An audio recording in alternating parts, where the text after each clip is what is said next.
everyone, and welcome back to Crafters Grow. Today I have a 3-part video series for you in which we're going to be making a floating shadow box.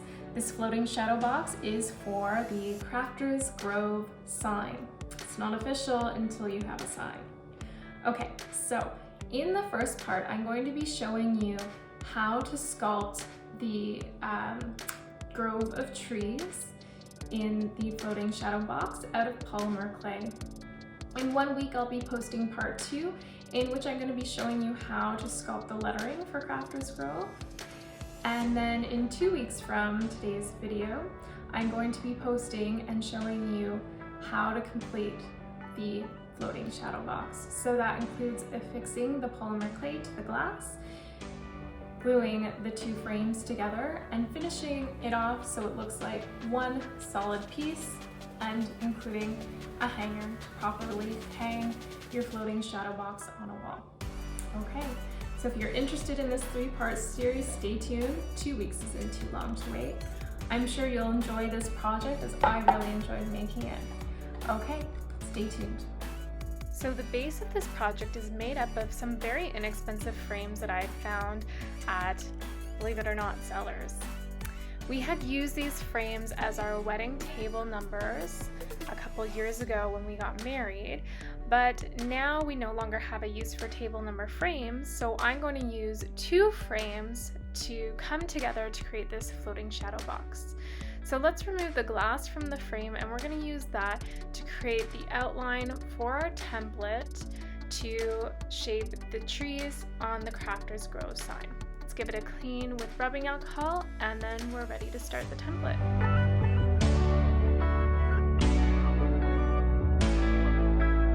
So for the template, I'm using parchment paper. Parchment paper is an excellent product to use to cook your polymer clay on. It's also a great surface to work your polymer clay on, as well as it doesn't stick to the polymer clay and vice versa. Okay, let's store away this glass for safekeeping as we're done with the outline. And now we're going to cut out this template so it's a little bit smaller and easier to work with.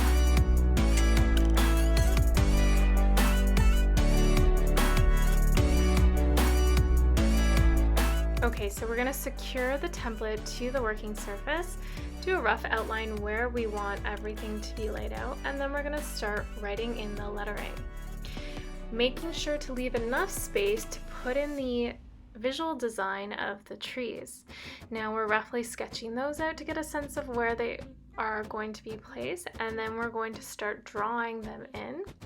The great thing with pencil is you can really continue to add and play around with the design until you're quite happy with how it looks.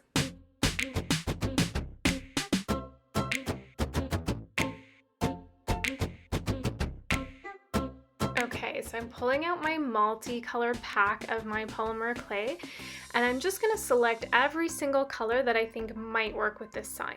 Then from there, I'm going to narrow down exactly what colors I want to use, and you'll see in a little bit that I'm actually going to do some blending too, because I'm not completely satisfied with the colors that they've given. So we're pulling out 3 different colors of brown to start working the trunks of the trees.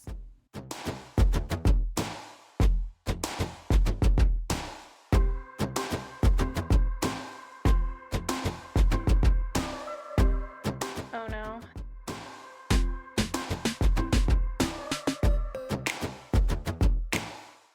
The lead from the pencil is coming off onto this beautiful gold clay. Okay, let's try erasing some of this pencil lead and see if that's enough to remove enough of the lead so that it no longer comes off on the clay, but we can still see our template. Okay, let's try rolling again and see if the lead still comes off. Yep, still coming off. Okay, on to plan B. So parchment paper is actually thin enough that you can see through it slightly. So we're going to redraw this template using very dark lines. And that's going to allow us to see the template through an extra piece of parchment paper, but protecting the polymer clay from the lead underneath. So as it turns out, painter's tape does not secure parchment paper well at all. So I'm gonna get some different type of tape, Scotch tape. Oh, look at what it says here. It's actually magic tape. I wonder what makes it magic. Oh, well, okay, there goes our tape. What are we gonna do? Oh, it's back. Okay, well, let's use that certainly magic tape and secure this template and get back to sculpting.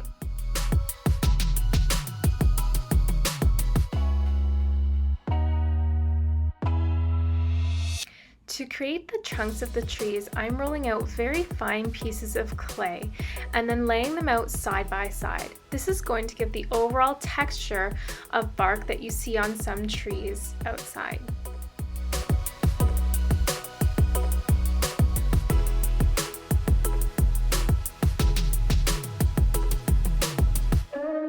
So as you place your rolled pieces of clay and you have them in the shape that you want to lightly press them into the parchment paper to secure them in place. Then you want to cut off the ends that you don't need in order to create the length that you want. The scissors weren't actually that great at creating a straight cut, so I'm going to use a putty knife for the next cut. But before I do that, I'm getting a dark piece of clay to alternate with the lighter pieces to really give that sense of shadows between the different pieces of bark.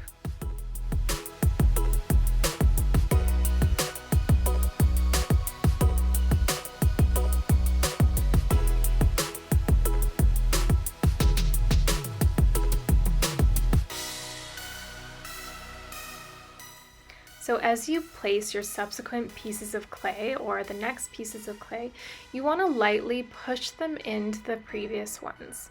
You can see I'm doing that here. You can also see that I've created different lengths of clay to really give that sense of the bark growing over time. It's not usually a straight line for each of the pieces of bark. You do have smaller holes and crevices, so you want to get that sense by creating these different lines and creating little alcoves visually to show where there might be holes in the trees or different growth bits.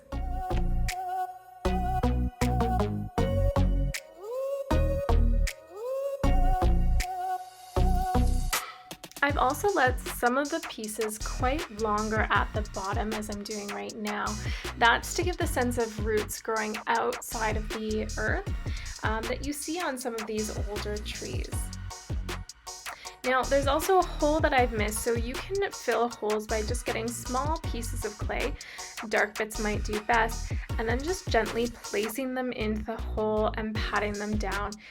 This will ensure that the background does not shine through your piece, and in our case, the light will not shine through when it is mounted to the floating shadow box.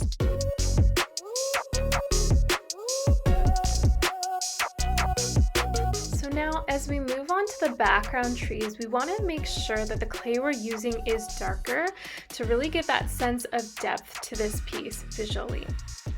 In a grove or a stand of trees or a forest, the further away trees tend to be darker, so that's the illusion we're going to create by using darker clay. They also tend to appear smaller as all objects that are further away from us tend to appear. So by using thinner and darker clay, we'll achieve that illusion and provide depth to this piece.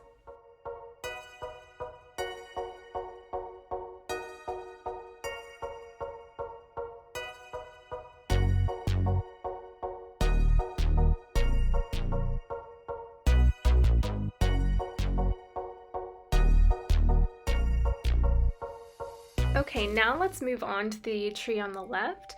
In this image, I feel that this tree is even further back from the other two.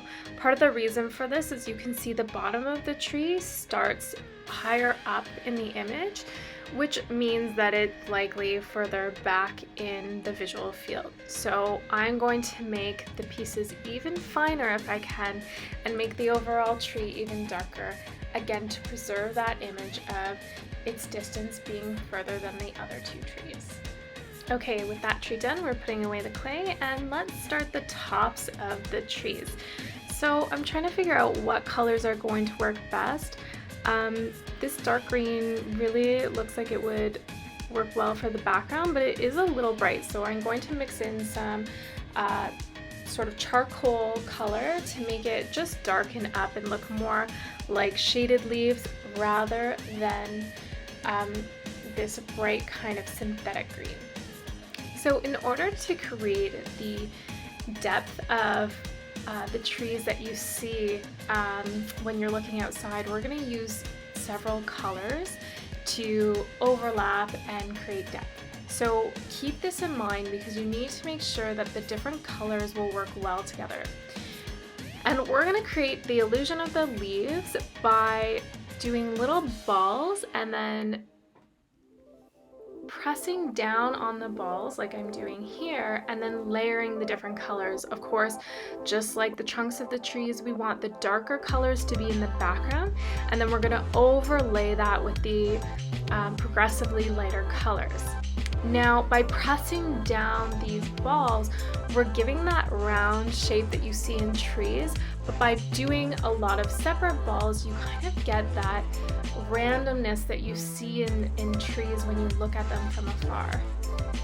So what I've noticed is when I press the balls down below and then transfer them to the top, when I'm peeling them off, they're losing some of the overall integrity of their shape, making them look less uniform and frankly just not as nice overall. So the better idea is to press them either entirely in the position that you want them to be in, like their final position, or press them slightly, and then when you get to the final position you can finish pressing them. I found the initial pressing and then final pressing in their final place was really good for the second and third layers. That's because if you try to do full pressing on top of layers that are already there, it can distort the bottom layers. So our grove of trees is looking a little flat, so we need to add some extra round balls on top to really round it out. And also keep in mind that they are 3 separate trees, so you need to try to imagine and create the 3 separate roundness of the trees. Also, remember that this is going into our frame, so we should measure how tall it is right now and the depth of the frame to make sure that we haven't extended beyond what space will be allowed in the floating shadow box. No, it looks like we have plenty of space, and we'll have the space we need to apply that third layer that I had in mind, so that should be quite good. The other thing to keep in mind is the height and width of the frame, and we've gone past our template with the trees, so we have to keep that in mind when we're doing the lettering. We have to adjust all the lettering as we've also gone over that, and make sure that, again, overall all the pieces will fit inside the frame when it comes time to gluing them to the frame.